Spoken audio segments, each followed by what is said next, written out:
Čaute ľudia, vítajte pri druhom dieli za kariéru Slovan Bratislava. Minulý diel vás opravdu bavil, keďže dosiahlo to až 120 zhliadnutiach, teraz môžete vidieť. No a takže samozrejme budeme pokračovať, síce nikto na komentár nenapísal, akože koho by som mal kúpiť, ale ani úprimne nikoho nechcem kúpovať, možno iba ten Cruz, ale však nejakú tú šancu mu dám. Predsa je to celkom mladý, má len 23 rokov predsa a nejaký ten potenciál určite má, takže necháme ho tam a teraz ideme na ďalší zápas ligový. Vlastne dneska budeme hrať, dneska asi máme celú jednu sezónu, aj celú zimu preskočíme. Takže rovno ideme na polku sezóny a uvidíme, jak to celé dopadne, pretože určite každého to zaujíma, takže ja rovno to simulujem až do polky sezóny. Takže dajte tu like a odber a ideme rovno na to. Hoši, nejsme ani v polke sezóne a už máme tu epidémiu na Marka Toliča. Marko Tolič vyzerá ako pod psa, takže asi je chorý. A do prdele, kámo. Okamžite jedna, toto. Nechcem nič riskovať, takže ho radšej pošleme domov. Radšej ho pošleme do prdele domov a tak to necháme. OK, ideme na polku sezóny a snáď už nebude žiadny problém s ničím, pretože že Marko Tolič ochorel, tak to sa mi vôbec nelúbi, no. Snad nebude ďalšia epidémia. Hoši, sme v polke sezóny a sme prvý, let's go, ako. OK, sme v prvý. A čo sa týka individuálnych úspechov, tam vedie Peter Pokorný z 99 rating. Dal 26 gólov a 12 asistencií, to je proste zo záhlavy šialené. Marko Tolič dal 14 plus 4, 13 plus 8 od Šporára, OK. A Barsigan takový dal 6 plus 5, no tak od neho určite som čakal viac a taký Nino Marčovi takisto 4 plus 2, to nie je žiadna hitparáda. Taký Rahim Ibrahim dal 3 plus 7, to je OK a to je všetko.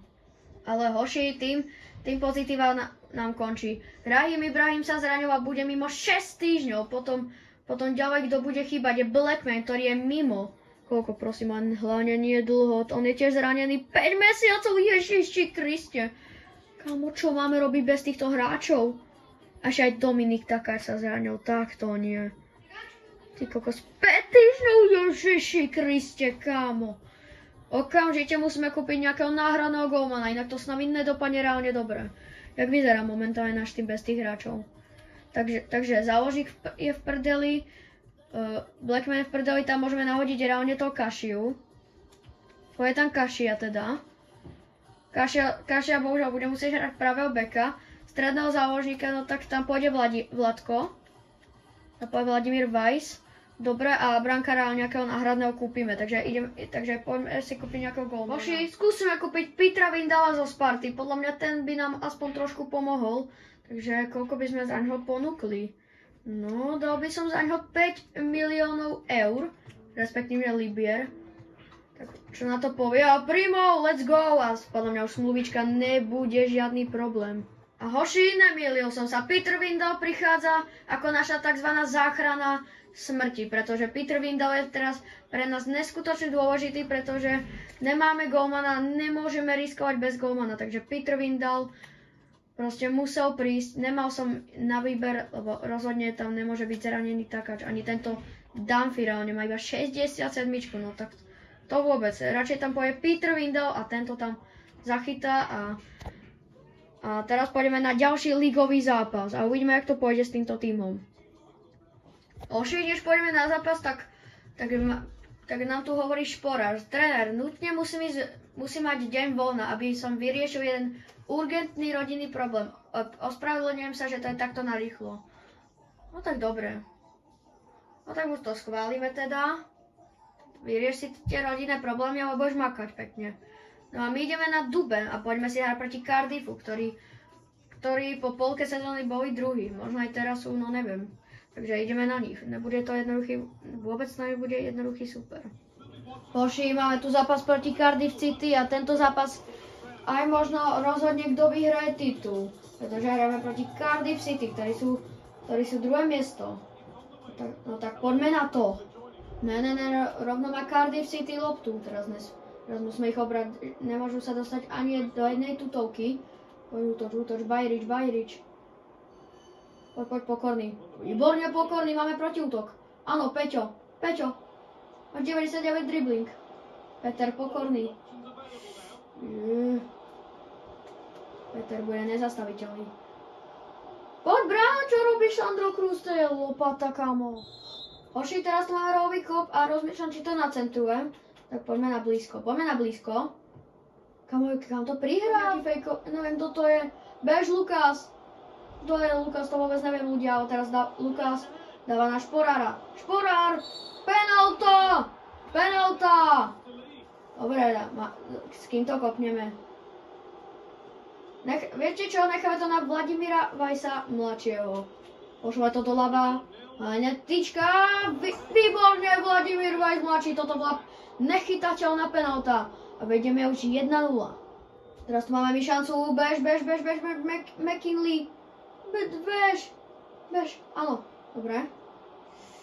Nemá komu. Môže mať tam na Peťa Pokorného. Peter Pokorný. Udribluj to, broško. Bro. Dobre, radšej to prihráme ešte na Lukasa. Lukas, neviem kto to je. Lukas, gól! Sice neviem kto je Lukas, ale dáva gól a díky tomu vyhrávame už 2-0 proti Cardiff City. A ešte aj k tomu vyhrávame, ľudia. Takže vyhrávame tento zápas a poďme sa pozrieť, koľkatý díky tomuto zápasu sme. Hoši, už podľa mňa na 99% už máme podľa mňa titul, pretože už máme 101 bodov. 5 kôl do konca. Sice ešte má maličkú šancu Cardiff City, ale to by museli vyhrať všetky zápasy, ale my nestratíme, takže podľa mňa už titul máme podľa mňa na 99% istý. A zároveň dal Peter Pokorný už 41 gól a 14 asistencií za závolí. To je proste šialenec. Taký Marko to už dal 20 plus 9, Šporár dal 15 plus 14, takže nakoniec zamakoval v Tigran iba 7 plus 5. Nino 6 plus 2, 6 plus 3 od Machado, ešte má aj lepšie čísla než Marčovi. To je úlet. A Kašia má 4 góly, 4 plus 1, 3 plus 7 od Ibrahima. Taký. Že Toličovi s Cruzom končí smluva, plus aj týchto troch borcov, tí nás nezaujímajú. A takému Toličovi alebo Cruzovi končí smluva a my už nemôžeme ju predĺžiť, takže to sme pekne v hajzlu, no. No, takže bohužiaľ odídu zadarmo, takže bohužiaľ už s tým nič neurobíme. Ale čo máme, to je titul, lebo už som dohral celú sezónu.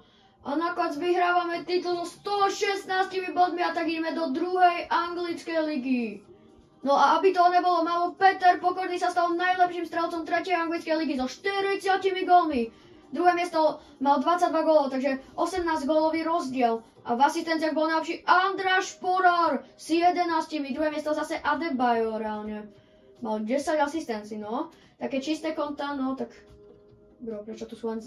to sú možno aj obrancovia, útočníci. No, tu sme až my, Marko Tolič, je tu aj Šporár, Peter Pokorný, Bajrič, ale taký, no... Taký tak až nikde, no. Takže celkom škoda. Žltých kartek nevedieme ani v červených a v premiérnych hodnoteniach. OK. Tu vyhráva Jacob, lebo doslova odohral jeden zápas a odohral dobrý zápas. No tak čo sa diví, kamo. Vyhral nezaslúžene toto. Kto by si to podľa mňa najviac zaslúžil, to je Peter Pokorný, ktorý hral všetkých 46 zápasov a mal 8,02 priemer. Lebo aj tá druhé miesto Kelly Mente mal iba odohraté 3 zápasy, takže Pokorný si to podľa mňa zaslúži najviac, alebo taký Peter Windel, ktorému naše angažma vyšlo a aj Šporár bol dobrý. Reálne som s touto sezónou spokojný, až samozrejme, čo sa stalo s Toličom a Cruzom. Takže asi tak. A toto je koniec tejto epizódy. Keď sa vám páčil tento diel lomeno epizóda, tak dajte like a odber a zdieľajte túto sériu ľuďom, pretože dávam do toho všetku moju energiu a no to je asi všetko, čo by som k tomu povedal. Takže ľudia, zdieľajte to a píšte do komentárov, koho by som mal kúpiť do mojho týmu. Pretože minule ste nenapísali, čo je celkom škoda, takže prosím píšte a prosím neopúšťajte moje videá, pretože dáva mi to prácu a vy to hneď opustíte. Možno niektorí to síce dokúkajú, ale niektorí to aj hneď odídu. No a tým prídu od tie najlepšie momenty, takže prosím neodchádzajte, takže keď sa vám páčilo toto video, daj ten lajkos a odberos a uvidíme sa na ďalšom videu. Čaute! Bela si jej!